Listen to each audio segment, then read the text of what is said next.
Hopes of reunifying Cyprus after more than half a century of partition were boosted on Sunday, after voters in the largely unrecognised Turkish Republic of Northern Cyprus delivered a landslide victory to a pro-unification candidate, defeating the incumbent hardliner that was backed by the Turkish government.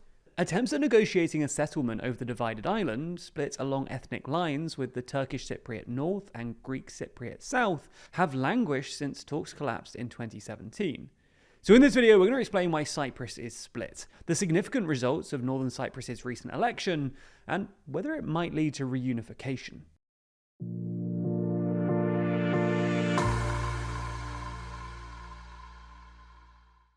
Never miss an episode and always feel in the loop by subscribing and ringing the bell. To avoid getting bogged down in too much history, we'll start in 1960, when Cyprus gained its independence from the UK, although pockets of the island do remain as British overseas territories hosting British military bases. In 1960, Cyprus was predominantly, about 77%, made up of Greek Cypriots, while Turkish Cypriots made up about 18%. At the time, Turkish Cypriots were not concentrated in the north like they are today. Rather, their communities were spread around the island. The new constitution established Cyprus as a bicommunal state, aiming to safeguard the respective communities, and providing for a Greek Cypriot president and a Turkish Cypriot vice president. Cyprus, Greece, Turkey, and the UK also signed the Treaty of Guarantee in 1960, banning Cyprus from entering into any political or economic union with any other state. In other words, ruling out the competing ethno-political goals that emerged on the island: annexation by Greece and Turkish Cypriot secession. On top of this, it established Greece, Turkey, and the UK as guarantors of the Republic of Cyprus, with the right to take action with the sole aim of re-establishing the state of affairs created by the treaty. But in 1963, intercommunal violence erupted, and the Turkish community pulled out of power sharing, prompting the deployment of a UN peacekeeping force in 1964.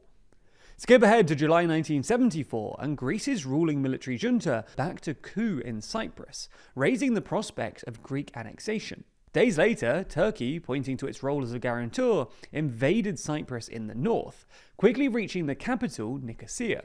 These events piled pressure on the Greek junta, and it collapsed just days after Turkey invaded Cyprus, paving the way for Greek democracy to be restored. But despite this, and despite a nominal ceasefire and ongoing negotiations, in August, Turkey launched a second phase of its invasion, capturing the island's northern third. What followed included ethnic cleansing and population transfer, with some 165,000 Greek Cypriots fleeing or driven from the north, and some 45,000 Turkish Cypriots displaced in the other direction, resulting in an effective partition of the island, with a Greek Cypriot south and a Turkish Cypriot north, separated by a UN-administered buffer zone.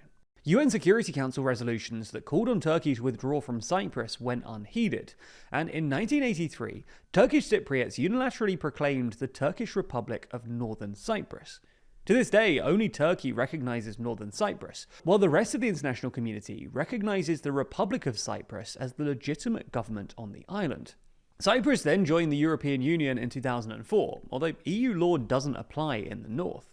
For decades, though, talks aimed at securing peace and finally settling the issue have failed. The closest they came was in 2004 with the UN's Annan Plan, which proposed reunification under a federal arrangement. In twin referendums, Turkish Cypriots voted 65% in favour of the plan, but Greek Cypriots overwhelmingly rejected it.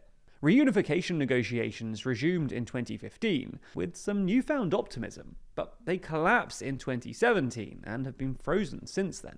So let's skip ahead to the present day to understand why the chances of a return to talks have been raised.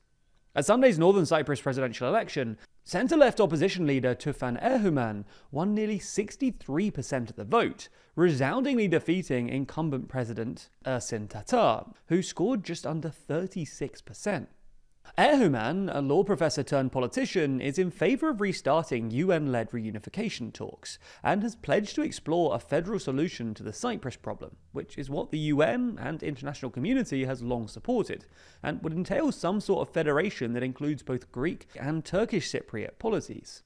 This makes Erhuman starkly different from his predecessor. Tatar, backed by Turkish President Erdogan, had spent the past 5 years pushing for a two-state solution, rather than seeking negotiations and reunification. But this has not helped Northern Cyprus gain greater international legitimacy, and Erdogan argued that Tatar's policy had instead pushed Northern Cyprus further into international isolation. His landslide victory suggests that Turkish Cypriot voters share this frustration, and also that Northern Cyprus's largely secular population are unhappy with the extent of influence wielded by Turkey's increasingly Islamist-tinged government under Erdogan. In response to the election, Cypriot President Nikos Christodoulides congratulated Erdogan on his victory, reiterating his own readiness and commitment to resume substantive negotiations on the Cyprus issue. But while resurrecting the defunct peace process would be a significant moment and a major step forward, there are plenty of obstacles ahead. For starters, Northern Cyprus is deeply dependent on Turkey for energy, economic, and military support. And Turkey is its only ally and linked to the outside world, giving it significant sway over the Northern Cypriot government, limiting Erdogan's room for maneuver. He clearly recognizes this, and has sought to soothe any concerns in Turkey by announcing that his first visit will be to meet Erdogan, and that his foreign policy will be conducted, quote, in consultation with Turkey. While Erdogan has been publicly gracious about his favoured candidate losing, by congratulating Erdogan and praising the vote as evidence of democratic maturity, his foreign minister repeated prior to the election that, quote, the only realistic solution to the Cyprus issue lies in the recognition of the existence of two separate states on the island. Additionally, at least one of Erdogan's nationalist allies went as far as to say that the Northern Cyprus parliament should declare the results as unacceptable and unify with Turkey instead. Even if Erdogan does manage to operate with relative independence, there are problems on the Greek Cypriot side too. As we mentioned, Greek Cypriots were the ones who rejected the 2004 reunification plan, and the familiar optimism of 2015, sparked by the election of a left-wing pro-negotiation North Cypriot president that same year, was ultimately quashed when talks collapsed in 2017 amid several crucial sticking points.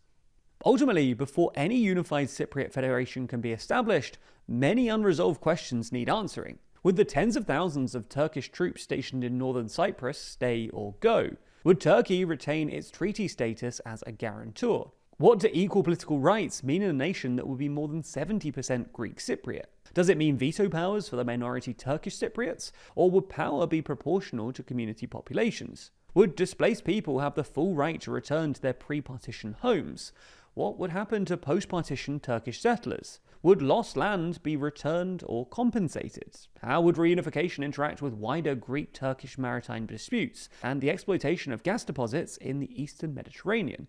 So yes, there are still major obstacles, but if these issues are being negotiated at all, that is at least a step towards reunification that hasn't been taken for years. Before you go, we've just announced our new coffee table book, Assembly Required, a 300-page book which highlights 27 of the world's most beautiful parliament buildings, from the classics like the British Parliament in Westminster, to the US Capitol or the Hungarian Parliament, to ones you might not expect, like New Zealand, Bhutan or Bangladesh. For each parliament, we don't just show beautiful photos of these actually incredible buildings, we also tell you the stories behind the buildings, both through passages written by our team, as well as through detailed custom-designed floor plans and diagrams. We really did spend a long time on this too. We spent ages digging into the stories of parliament buildings all around the world, before narrowing it down to just the most interesting and beautiful buildings, writing tens of thousands of words to tell you their stories. We've also made both desk and wall calendars based on Assembly Required too, allowing you to experience these beautiful buildings year-round. Both are also double-sided, providing tons of bonus images for you to enjoy. If you're interested, you can click the link in the description to find out more. Plus, there's a whole load of bundles available if you want a good deal. Plus, if you do want a copy, then you can get 15% off anything Assembly Required by using the code ASSEMBLY.